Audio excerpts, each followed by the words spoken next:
These are the journeys of the children of Israel. It's the opening pasuk to this week's Torah portion.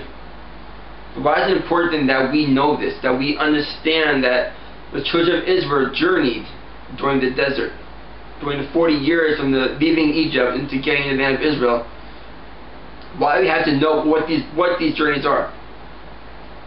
So, Rabbi Nachman brings down, he teaches that the kalipot, the hooks of impurity that surround the holiness in each spiritual level, are the fantasies, the musings, the lust, the confusions, and the obstacles of each spiritual level, which one can only overcome by pondering the magnificence of Hashem. He says in Likutei Moharan 125, know that each and every world in each and every spiritual level has its own set of fantasies and so forth. When a person progresses from level to level, then he must necessarily traverse these fantasies in order to reach the holiness. And as soon as he ascends to a new spiritual level, then the kalipot in that level are roused to surround him. One must then subdue them and shatter them in order to purify the place from the kalipot. Now, place here is meant to be seen as level, and though it's translated as fantasies, Brody brings down that he thinks it's more correctly translated as confusions or obstacles. So what's this have to do with the phrase, and the children of Israel, these are journeys of the children of Israel? In our own lives, we travel from one place to another, be it walking there from point A to point B, be it moving from one place to another place. But the one we're talking about here, that we're referring to here, is our spiritual journeys, from where we were as babies until we are right now, and what we will be in the future. We constantly change from level to level, and on each level we go to, we come into obstacles that get in our way, that try and stop us and hold us back. We have to see these obstacles and face them. If we don't face them, we'll just end up stagnant. You might be saying to yourself, what is stagnance? Why is it not okay to be stagnant in your religious observance?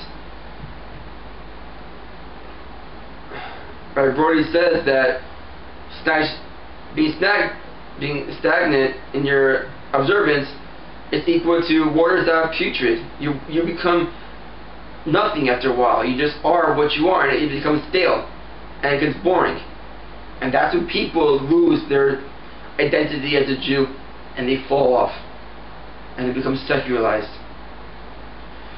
We have to constantly be fighting these battles every single day of our lives. We are born anew. And Shalom and Rosh and both bring down that every day we are reborn, and occasionally we have to be reborn more than once. It's important to know that we are constantly faced with these challenges over and over again, but they're there for a reason. Hashem did not give us these challenges because He knew, He thought we couldn't handle them. Hashem knew that we could handle the challenges, and that's why He threw them to us. Ask any Baal Shuva who grew up eating meat and grew up eating bacon, cheeseburgers, whatever it is, and they would tell you that's might be one of the hardest things to give up. Probably one of the hardest things to give up is eating food that you ate your entire life.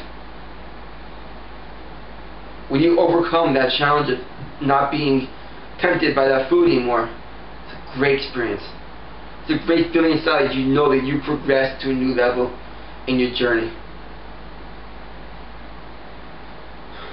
We must overcome these together.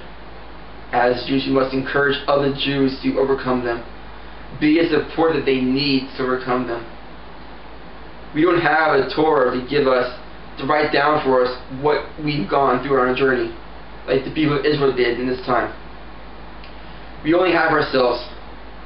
We only have ourselves to keep track of where we come from and where we're going and how we're getting there, and if we're climbing or not climbing in our spirituality. We can go to the Torah in order to learn how to live our lives and how to be better people. But as far as our journeys go, it's up to us. It's up to you and up to me to decide how you and I will live our lives. How you will overcome these challenges that are facing you. The children of Israel in the journey from Egypt to Mount Sinai to Israel, they faced so many challenges. Setbacks with people, mass murders, mass killing, mass deaths, because of sins that they caused. Yet they overcame these. And they progressed, and they still grew more and more and more until they were able to merit to have the land of Israel. The greatest place to be as a Jew. The place where you as a Jew are free. We don't have that now to tell us where we've come, where we're going. All we have is inside us, our hearts and our brains. They say the farthest distance is from the heart to the brain. Your heart telling you one thing. You want this journey. You want to grow. You want to be a better Jew. Your brain's telling you it's so hard. I can't do it. I'm going to give up. There's no way that I can come over and do this. It's not going to happen. Rabbi Brody brings down one of the shears from Rabbi Shalom Arush. Don't say you won't or you can't. Sorry. Don't say you can't do something. Say you won't do something. If you put your mind to it, you can do anything you want to on your journey in your lifetime. When you're faced with these challenges day in and day out, don't say you can't. Say you won't if you do not want to overcome them. If you do want to overcome them, it's amazing. It's a great thing. There are plenty of places out there for you to research and learn how to grow and overcome them. If you don't want to overcome them, think about it again. Think about what your life is now.